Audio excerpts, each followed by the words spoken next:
Hello, welcome back to my channel Nelly diaries. అయితే మీది love మ్యారేజా అరేంజ్ మ్యారేజా? లవ్ మ్యారేజ్ మాది. లవ్ అరేంజ్ రెండు కలిపా? అదే లవ్, మాకు పెళ్ళే ఏటో తెలీదు, అందులో లవ్ ఎలా వస్తుంది మాకు ఇంకా. అంటే ఆ మావయ్య వాళ్ళు మీకు ఇంట్లో వాళ్ళే కదా, ఎప్పుడు పలకరించలేదా? ఇంటికి రావడం మీరు పెళ్ళి అవ్వకముందు ఎప్పుడు కలుసుకోలేదా? ఈ పలకరించుకున్నా చెప్తున్నాం కదేటమ్మా, ఏదో చుట్టాలు అలా చూసినప్పుడు మాట్లాడుకోవడం అలా ఏం లేదా? ఉండేది కాదు. మేము మాట్లాడుకున్నట్టు ఆ బాబుతోటి మాయతో మాట్లాడినట్టు నాకు అలాంటి గుర్తులు ఉండేవి కాదు. కాకపోతే నేను ఎక్కడికెళ్ళి ఒకటే పేసి పెట్టిది అన్నట్టు, మా నాన్న తీసుకెళ్తే నాకు కావాల్సినవి ఎవరైనా సరే వండెట్టాలట. వండెట్టకపోతే పేసి పెట్టేసిది అన్నట్ట. అందుకని మా నాన్నమ్మని ఏమని ఇవ్వరట, ఈ పెద్ద బన్నరాలు తీసుకురాకు, ఆ పెద్ద మనరాలు కోరికలు ఎక్కువ, అన్ని కావాలంటది, అందు గురించి నువ్వు ఒక్కదానివే రా అనేసి మా నాన్నమ్మ, నా గురించి మా నాన్నమ్మని వాళ్ళ అమ్మగారింటికి రావద్దని కోరట. ఒకసారి తీసుకెళ్తే ఎక్కడో దానం కొని తెస్తుండ్రట. దానం కొని తెస్తే దా మన ఇంటికి వెళ్ళిపోదని పేసి పెట్టేసాను. అమ్మాయి దానము తెత్తను కదా, దాని వాడించి పర్వాన్ని వండి ఎడతాను, నువ్వు ఇక్కడే కూకో అంటే అక్కడే కూకున్నానట. దాన్ని మంది మోసినారట. రాత్రి అయిపోతే తెల్లారిపోయిందట, నా పర్వాన్ని వండట్లేదట. నన్ను కూర్చొని నెగనట్ట, పేసి పెట్టేసిద్ది అన్నట్టు. నా పర్వాన్ని ఉన్నావు, నాకు వండెడతావా వండెట్టవా అనేసి. అంతే. అందరూ కూడాను ఇంక మా నాన్నమ్మ తిట్టేవారట, ఇంకెప్పుడు తీసుకురావద్దనా? తీసుకురావద్దు ఇలాంటి దాన్ని అనేసి, ఇలాంటి దాన్ని ఒకటి చేసుకుంటాడు అలాగే అనేసి. అంతే. మరి అన్నకే పోవాలి కానీ అన్నారు వెళ్తే ఇంకా అలాగే దాన్ని అంత మంచిది. అదే మళ్ళీ ఎక్కడైనా కూకోమంటే అక్కడే కూకుంటుంది, గిరి తీసినట్టు అక్కడే ఉంటుంది, మీరు అలాగే అనకండి అనేసి ఆ రాత్రి వెళ్ళప్పుడే దాన్ని దంచేసి పర్వాలని వండి ఎట్టిందట. అలాగా నాన్నమ్మ నా తల్లి కంటే ఎక్కువ ఏ కావాలంటే ఆ కోరికలు మా నాన్నమ్మ మా అమ్మమ్మ ఎంతో ఇదిగా అపూర్వకంగా నన్ను మిమ్మల్ని చూసుకున్నారా? పెళ్ళైన తర్వాత కోపం పడ్డం, ఇంకా అలా విడిపోవడం అలా ఉంటున్నారు కదా, అడ్జస్ట్ అవ్వట్లేదు కదా జరిగే సిచ్యువేషన్లకి. మీరేం చెప్తారో వాళ్ళకి? అంటే మీ మీ పెళ్ళి, మీ జీవితం, అదే మీరు ఎలా ఉన్నారో అదంతా మీరు తెలుసుకున్నారు కదా. తెలుసుకొని ఎవరో అడ్జస్ట్ అవ్వాలమ్మా. మగవాడి వల్ల నొస్తుంది, ఆడ మనిషి వల్ల నొస్తుంది. దాన్ని మనం ఎవరో ఒకరు కోపానికి ఆ టైం అప్పుడు కోపం దాచుకొని కొంచెం అడ్జస్ట్ అయితే ఆ రోజుకి ఇంకా అది అయిపోద్ది కాబట్టి చక్కగా కాపురం ముందుకెళ్తుంది.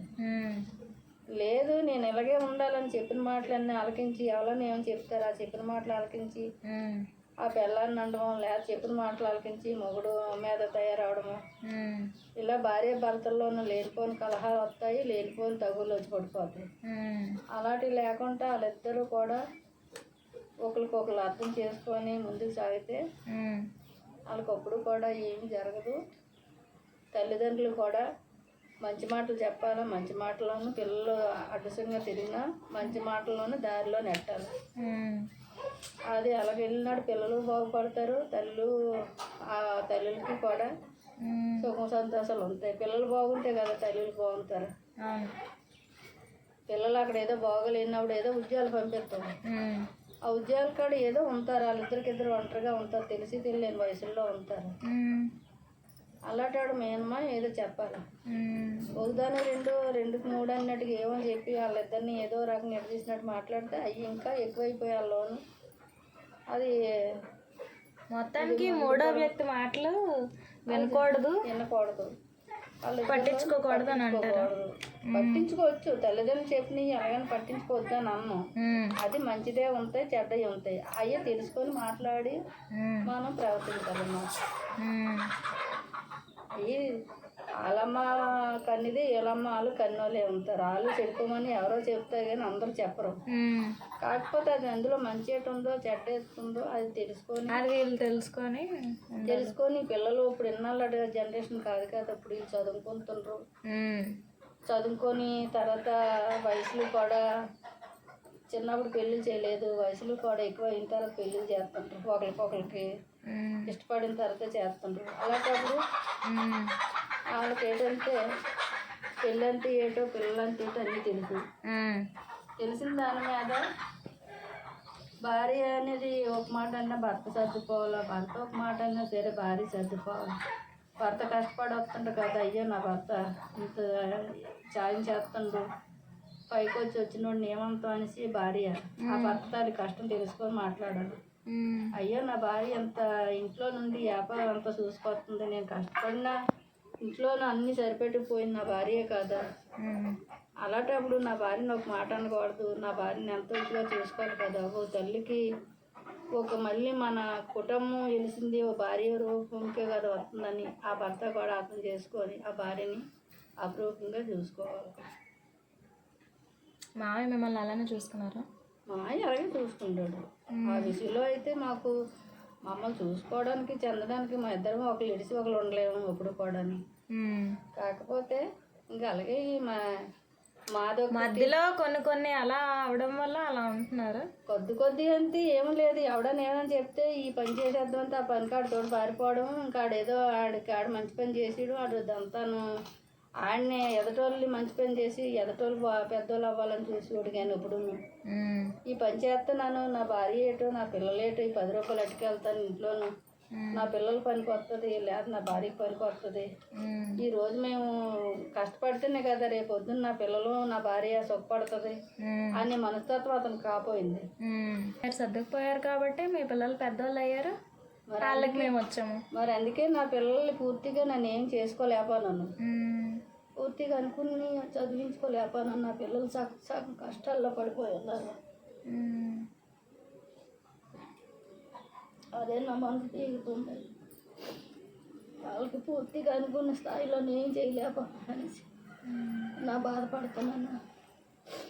ఆ బాధ నన్ను పీగుతుంది. లేదు నాకు అన్ని సుఖాలు బాగానే ఉన్నాయి, నాలోనే ఏమీ లేదు. అవి ఒక్కటే రాత్రులు కూడా పడుకొని ఇవ్వదు. ఎక్కడ పిల్లడికి ఏం జరుగుతుందో, ఏ కొడుకు ఎలా ఉన్నాడో, ఏ కోళ్ళు ఎలా ఉందో, 2 మనవులు కూడా ఉన్నారు. ఇంకంతకంటే నాకు అసలు అవసరం లేదు, నాకు ఏ అవసరం లేదు. నా మనవాళ్ళు నాకు చాలా, నా కొడుకులు నాకు చాలా అనుకున్నాను.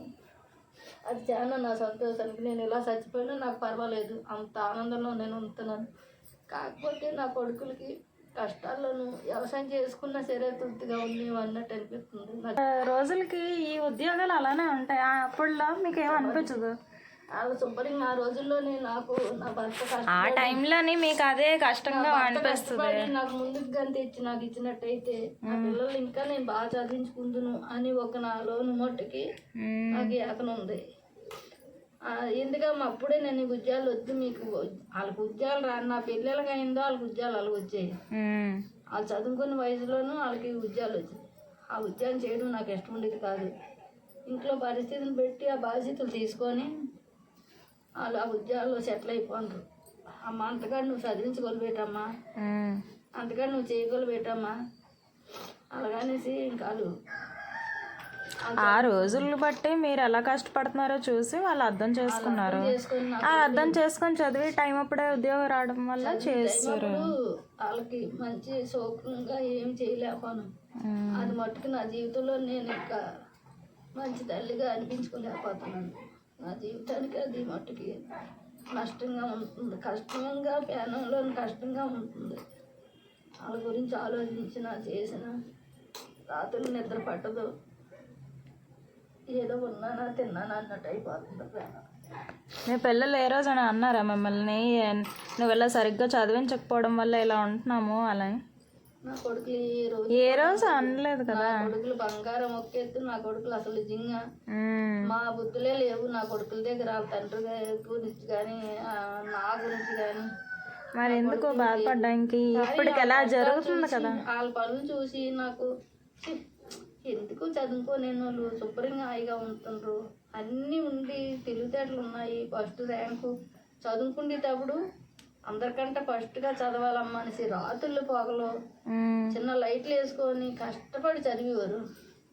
అంత కష్టపడి చదివిన కొడుకులకి ఇంకా ఏదో ఆలోచించినాను, ఇంకా నా కొడుకులు పెద్ద చదువు చదవాలా, నా కొడుకులు బాగా సుఖంగా ఉండాలా,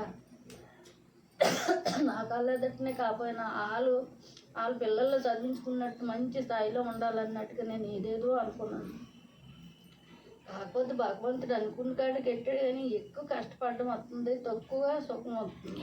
ఏ చదివినా ఏ ఉద్యోగమైనా అలానే ఉంటుంది అత్తయ్య.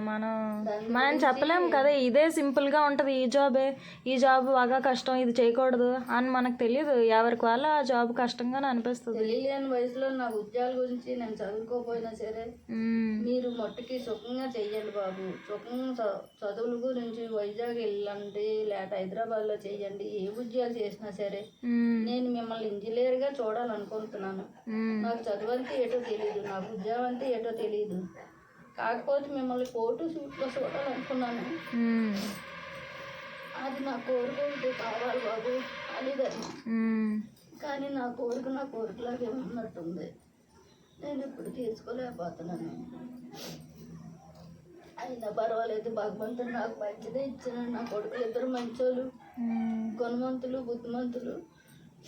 నా కొడుకులు ఒకరు ఊసులు తెచ్చేవాళ్ళు కాదు. అలాగని ఇప్పుడు పిల్లలు పెట్టి చూస్తే నా కొడుకులు ఏ జన్మలో నేను పుణ్యం చేశానో నాకు మంచి కొడుకులు ఇస్తున్నాడు ఆ దేవుడు. అలాంటి కొడుకులు ఏ తల్లికి పుట్టకపోవడను. మీరు అలా పెంచారు కాబట్టి మీ కొడుకులు అలా ఉంటున్నారు. నా కొడుకులు ఇచ్చేదారు.